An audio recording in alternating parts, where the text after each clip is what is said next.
He was shooting a book, a coffee table book about hands, and he needed a manicurist. And he said it was with Stanley Tucci and Edie Falco. I don't have a babysitter. She says, hold on. The photographer said, bring the baby. He'll watch the baby. I should have taken this picture, but Stanley Tucci was rolling around in the floor with my son.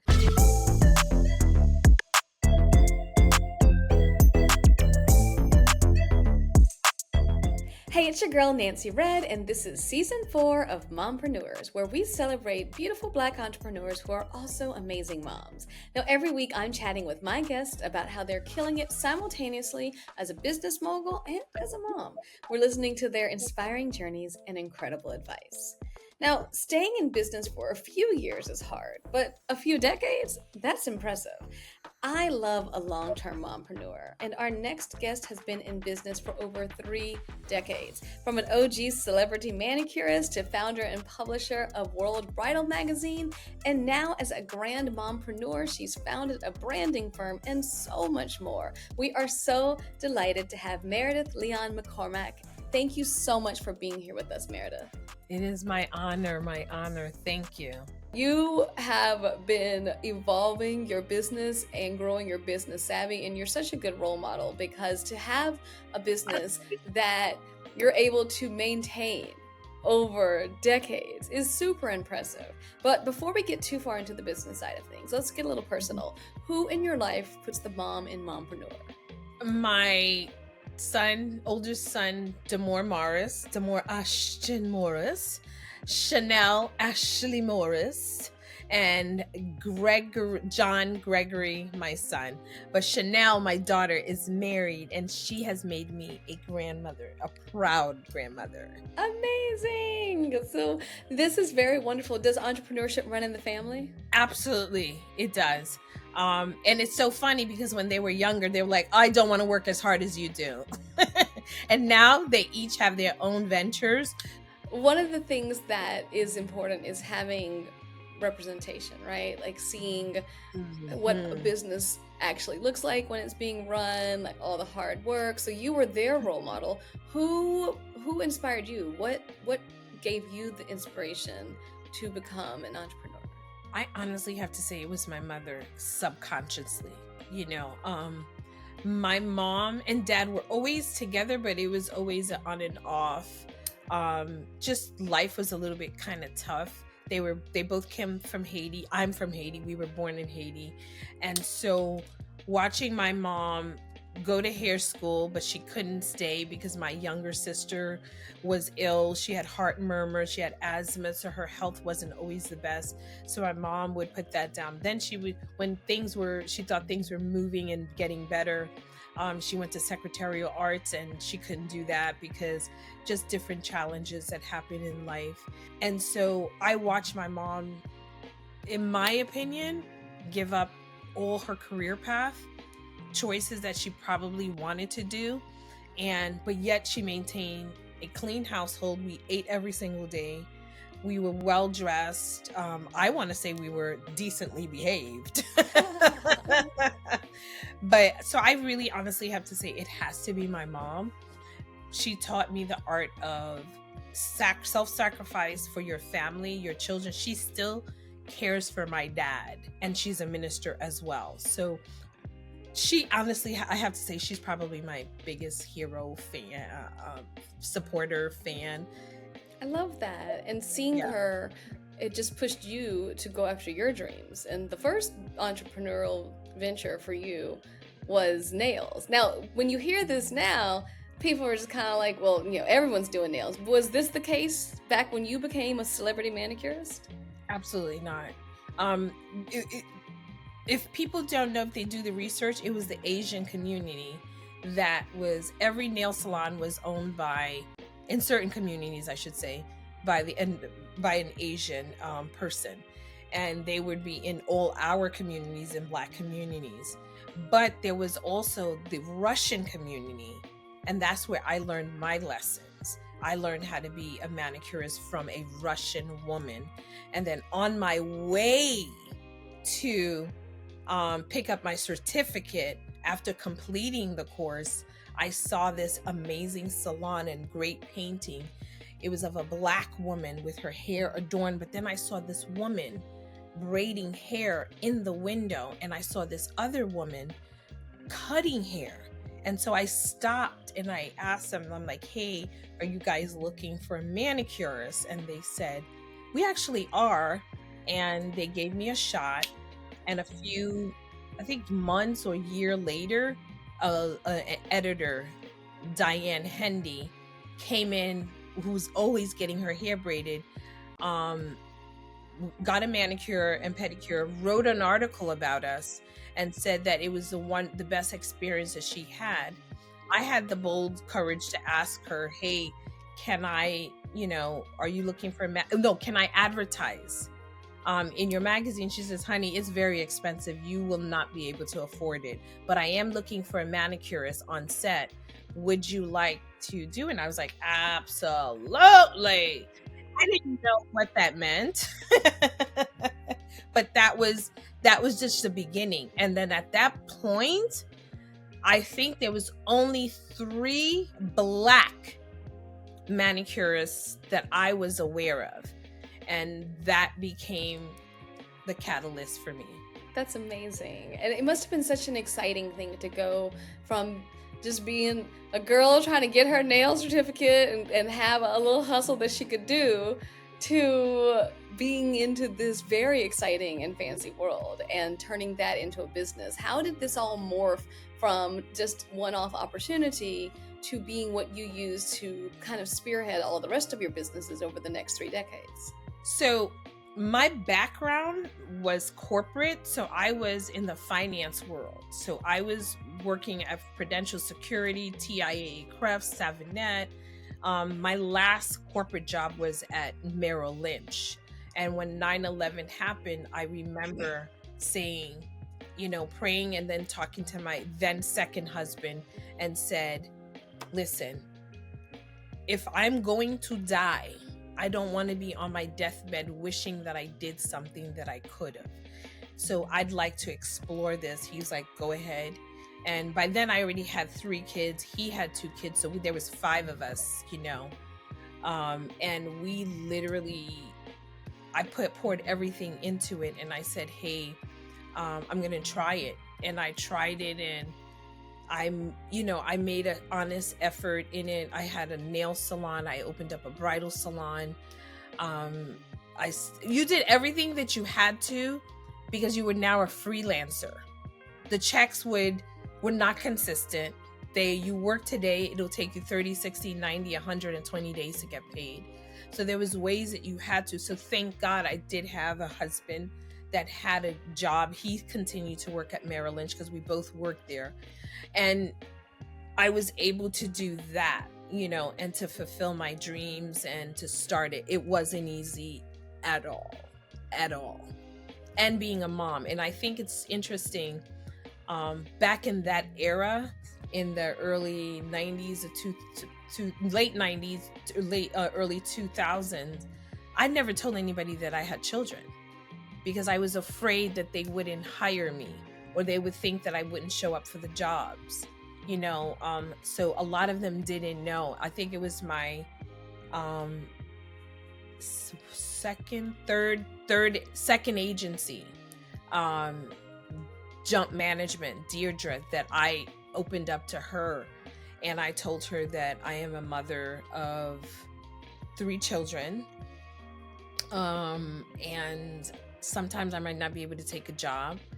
And then she bare with me, but I never turned down a job. So it has it. I just wanted to prepare her just in case I couldn't. And so we had a system. This was before cell phones. So it was interesting. She would call me. I would call her at the end of the day to see if there was anything for the next day. And then I would call her first thing in the morning when I dropped the kids off. And then when I would get home, I would call her again and say, did anything come in between me dropping the kids off at school? And this woman literally spearheaded my career. So it was Bradley Curry Management, Jump Management. Then it was, I think it was Ford Modeling Agency had just opened up their talent side. And then I closed my career at Factory Downtown, Wow. So I had phenomenal support. That they eventually were like, whatever. I remember we had a photo shoot to do, and I forgot the name of the photographer that was working on it. He was shooting a coffee table book about hands, and he needed a manicurist. And he said it was with Stanley Tucci and Edie Falco. And it came in so late, and that was when I had my youngest son, John. And I was like, I don't have a babysitter. She says, hold on. If we have to, you'll drop the baby off to me. I'll watch the baby. And then you go and do the job. It's an in and out job.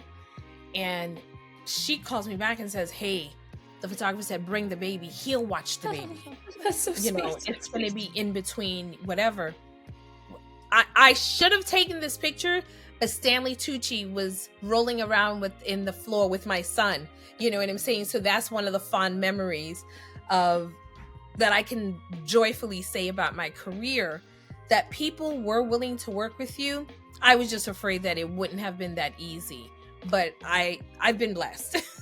That's incredible. I love that. And it's a great example of when you're true to yourself and you're open and honest, the right people get it.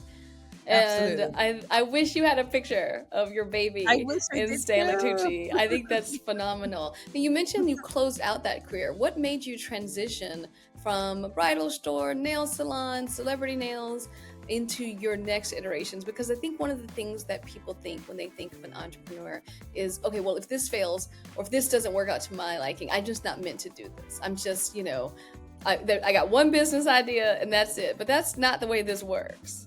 I knew I always wanted to be in fashion. Always. That was always my thing. I just started off a different way. But I'm so glad I started off in business because it helped me to build my success for my business because I knew what to do. So for me, the transitions all happened because of necessity. The best inventions come from necessity. So I knew I wanted to be home with my children. I knew it had to be flexible. So when I started to have children, I transitioned not to a full-time job that were permanent, but I went into temp agencies and I started to temping because I can choose whether or not I can stay or take an assignment and still get really good money. So for me, it's about understanding that you need to pivot if you want your dreams to work, if you want to survive, if you want to live, if you want to thrive. So I think any career path anyone takes, it's about understanding that you should pivot. I have this sign that my assistant sent me, and it says failure and opportunities. Failure is crossed out because what society has labeled as failure is really an opportunity for you to either learn a lesson, teach a lesson, or shift gears. It's not that something went wrong. It probably just wasn't for you, or the timing was off, or something, or you brought in the wrong people, or you shared your dreams with the wrong people, or something, and then you needed it to be tweaked. You know what I'm saying? And that's how I looked at it. So doing the transitions, everything that I did, and believe you me, people clowned me and they were like, oh my God, you're all over the place, you're doing too much, you're doing this. And I'm like, wait, am I crazy? What's wrong? Yes, I am crazy, but I accept that. But why is it that everybody has this problem with me pursuing my dreams and doing all these things? And I just chalk it up to being, you're too afraid to try your own dreams, so you need to project your fears onto me, and you want to maybe not intentionally make me feel bad, but it does hurt, and then it makes you doubt yourself. But then I'm of the mindset of, oh, you told me no? Oh, you said I can't do it? Watch me, I'll be back. That kind of spirit, I don't know if it's that Haitian revolution in me. That's what I was going to say. Like, immigrants get it done, as they say. It's just like, you're just and I think that's a really important thing, because a lot of times people, in particular with children, people think, well, you just need to have a more stable situation. You need to focus on your family. But in some ways, people don't realize that that's what you're doing. You're building a business for them to have so that you're not just left out in the cold. Because one of the interesting things about being a manicurist is that's just, if you're the one that's doing the work, so you can't pass that on. But when we transform from manicurists to magazines, that's something that has more legs and that you've been working with for quite some time. That was the transition. I always loved writing. I was more of a creative writer. And being on set is what enabled me to transition into writing. And I remember asking some of the editors, how come there's no Black models? Why don't you have any Black models? And they're like, oh. Then they were like, oh, but she's Black. And I'm like, she's Latina. Ask her if she thinks she's Black. Ask her, you'll hear that, I know Black. So I was like, no, we need to, it was very important that we see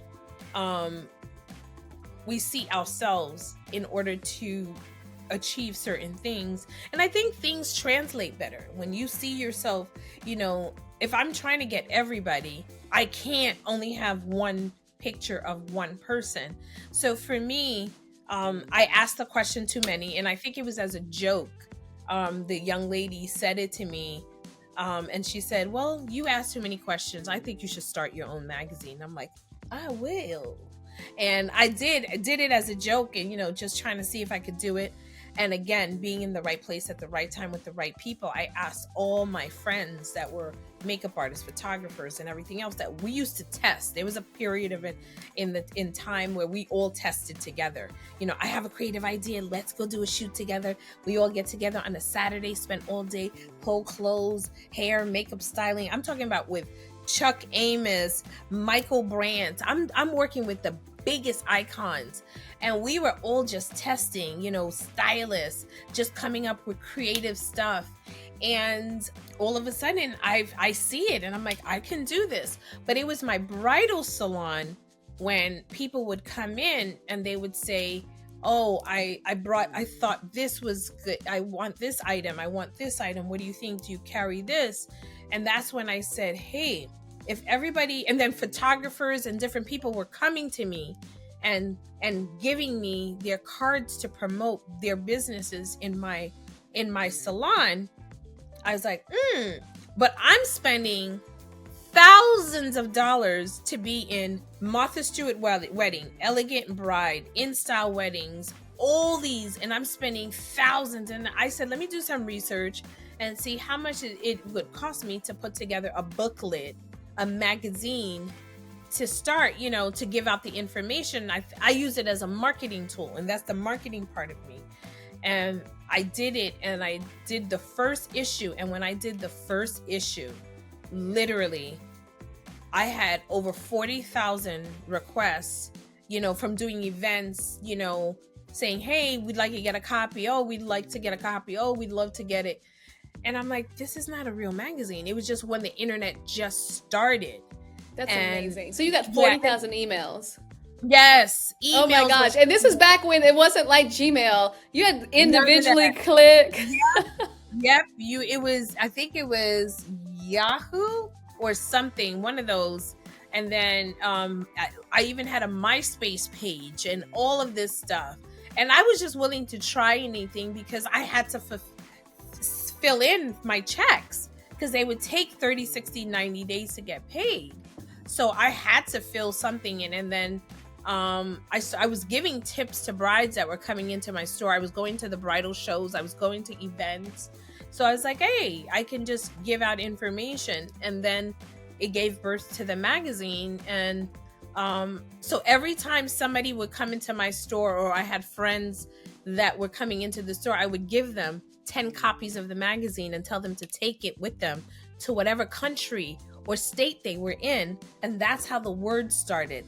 Then we got it into 247 bookstores because we got it into Barnes and Nobles. Wow. Because I worked with another small magazine owner, independent magazine owner, George Canos, and he owned, I forget the name, I think it was Latino something. It's gonna come to me, but he did it, and he's like, oh, let me introduce you to this. And then his magazine distributor marketing person Domingo, he's like, oh, I'll get you into Barnes and Nobles. I'll get you into these. I got myself into smaller bookstores, but they got me into Barnes and Nobles, you know. So again, being blessed with good people and surrounding yourself with the right people that have share the same vision as you. I think that's really what did. I didn't do this on my own, you know. The concept would have been mine. The concept is yours, but it's a group effort. And also the concept has to keep evolving, because when we hear this, right, it's like we all are nostalgic for the magazine rack at Barnes & Noble. And most of us no longer live near a Barnes & Noble. Most magazines and bookstores are shuttered, but not World Bride. You pivot. You are continuing to make moves with this. You changed your business model.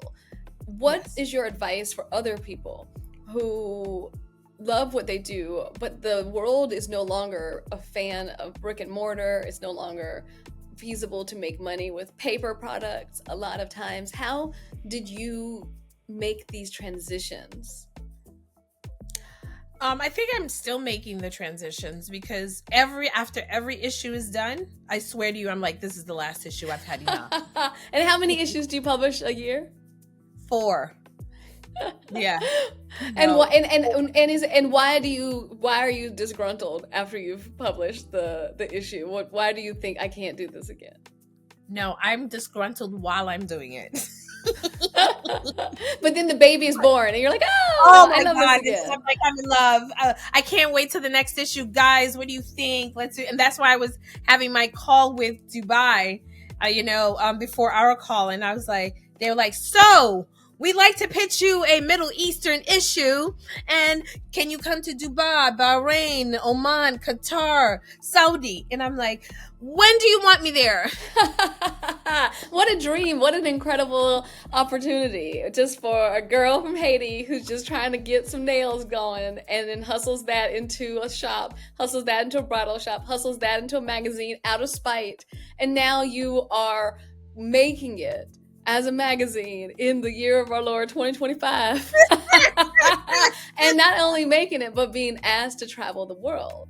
And that is what keeps me grounded and humble, and helps me to stop whining and complaining about how difficult it is to live your dreams, because I'm on somebody's plane, on somebody's dime, with my publication. Somebody finds value in it, in 5, 6, 7-star hotels, eating great food, meeting extraordinary people, meeting like-minded people, being respected. And I only go to places that I'm respected, appreciated. I'm not pushing myself into anybody's house that does not want me to be there. See you later. I got somewhere else to be. I'm not forcing myself onto you. But now if you're talking about a public space and you're talking about, public funding, now that's where I don't take no for an answer. That I'm like, well, if you're saying that you're inclusive, then what's the difference between my inclusivity and between yours? So I ask questions, as to it's not that I'm trying to make a political statement. It's just I need clarity. If you tell me you don't like me because I just don't like you, okay, I get it. I annoy you. You don't like the color of my blonde hair. That's fine. But when you start talking, no, it's not race, it's not your gender, but I see everything else that looks, I'm like, wait, either I'm foolish or you're lying. So which one is it? So I don't mind questioning people, but I do respect and understand that this is your house. I have no right to go into your house and shift furniture and move without your permission and without your invitation. So that's why I started World Bride Magazine. I don't need to ask permission. I didn't want to ask permission to put a Black woman on the cover, to put a man on a cover, to put a wedding planner on the cover. I chose to do it, to put a plus size curvy woman on the cover. I don't want to ask permission because it's mine, but I'm very much aware that I do not live in a community by myself. I live in a diverse community, and I have to remember who my audience is and who am I targeting to be able to accurately give proper information that's going to be useful.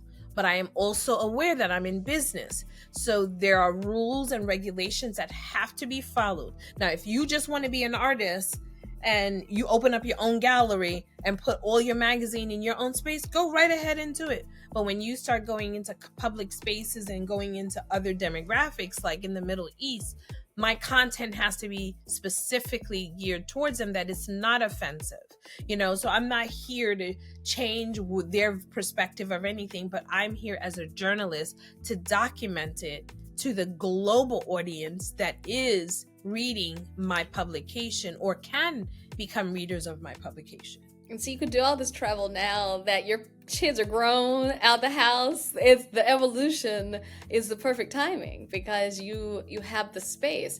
For people listening to this who are very enthusiastic about what you've accomplished and have ideas of their own to create a magazine or a platform, what is your advice to them? Like, where would you begin now? Because unfortunately, you cannot begin with a MySpace page and a Yahoo, which, but you can still begin small. Like, what is your advice to people who come to you and say, hey, I want information? Do you suggest first and foremost that they get into founding and publishing their own media? Absolutely.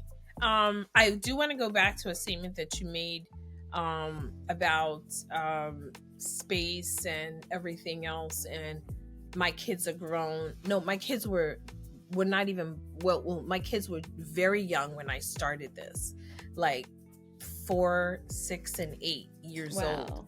Those are the baby times. Those are the needy times. Those were, and so for me, again, I think it's my Haitian roots, and I know there's other cultures that are the same way. They make children a part of the family business. So I gave my children responsibility. So by the time they can walk to school and come back home, and they started to ask for more money and they wanted to have cell phones, 13 years old, I told them I don't give money away, but you can work for me and I will pay you. So if you want anything outside of my responsibility to feed you, put clothes on your back, and to keep you safe, if you want extra stuff, you're going to have to work for it. So they worked for me. So after school, my children would come home, change their clothes, have their snack, change their clothes, and they had to be at work at the bridal salon at 4:00. If they were late, they were docked. I'm teaching them business. And then they each had a responsibility: receptionist,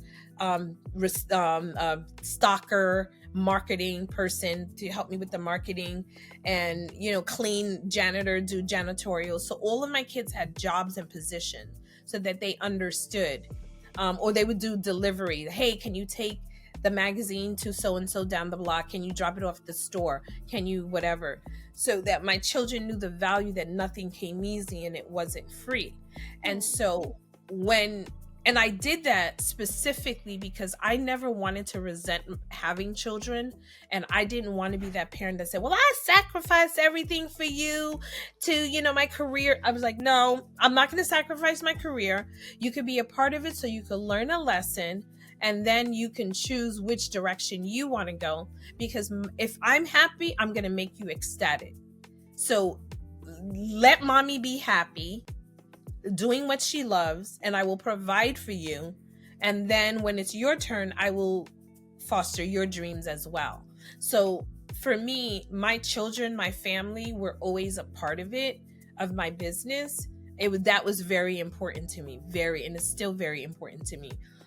So I recommend for people to get your family involved in whatever it is that you want to do. If that's your dream, talk to them about it, include them and help them, but don't depend on them. That's where we start to fall. The minute I'm like, hey, I need you to deliver these. Mom, I'm busy. Mom, I'm like, what? I'm your mom. And I was like, you know what? You're right. I love that. I think that's so important. I love what you say. If I'm happy, I can make you ecstatic. Mm-hmm. That is such a statement to live by. And the thing that makes you happy isn't just World Bride, but also you now have a branding firm. When did the branding firm start?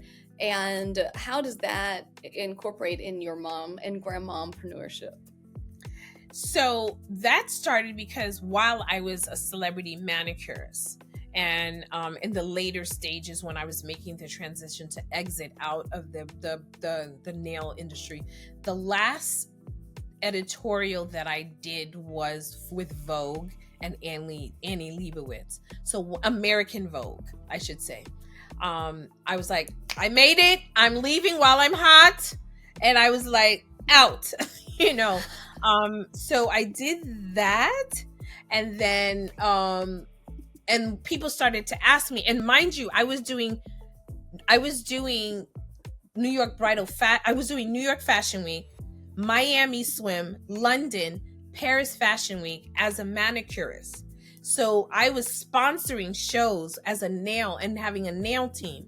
And then when I started doing Miami Swim, I now became a producer. That's how MLM Represent, because people started to ask me, can you put me in touch with this person, put me in touch with that person, put me in touch with this person? And I was like, okay, wonderful. But I'm going to be really honest and frank, and it might be a sensitive thing, but I'd rather be honest. I don't mind sharing anything I have, my girl Thais will tell you, the reason why she and I get along so well is because we share each other's resources. It's like, hey, I have this, you have that, with this, hey, can I recommend you to that? That's always been my nature, and I feel like that's her nature as well. And for people listening, that is my wonderful producer of the show. Who is this random person that's bringing up? That's my incredible producer. She's the best, and she brought your incredibleness to my attention. And I think that's exactly right. I think that's what this show is about. It's about recognizing we are all in this together, and It's really important. Now, look, our time is almost up, but before you go, I have to make sure that you participate in my favorite segment called Mompreneurs Manifestation, where every week I ask each of our guests, what are you trying to make happen for the future, and how can we help bring it into the future for you? I'm trying to mentor the next generation of publishers and writers, storytellers. I believe we should be telling our own stories as people of color. Stop leaving it to other people to celebrate us.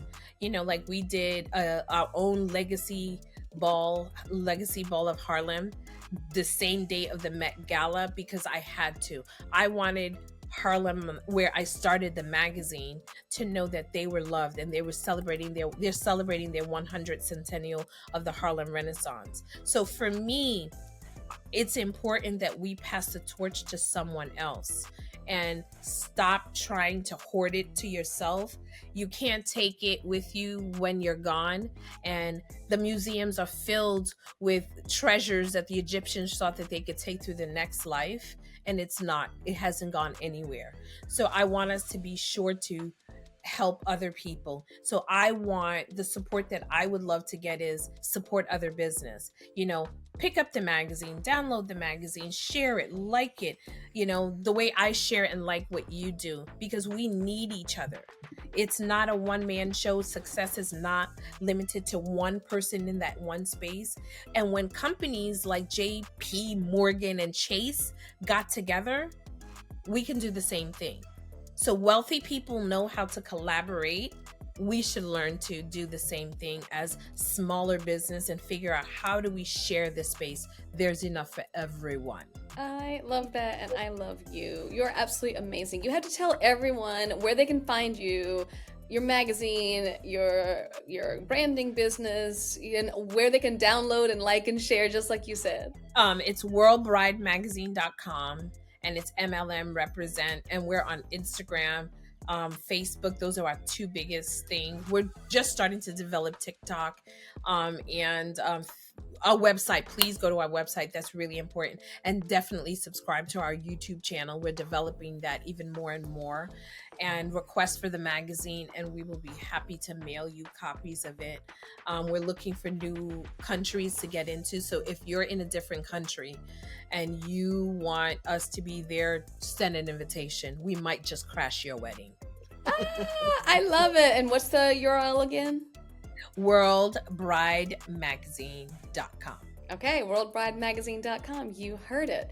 Thank you so much for being here with us. You are a gem. And thank you all for listening to and watching Mompreneurs. As a reminder, a brand new episode goes live each Monday on Urban One Podcast Network, Apple Podcasts, Spotify, or wherever you get your podcasts. Visit urbanonepodcast.com to learn more. That's urban, the number one, podcast.com.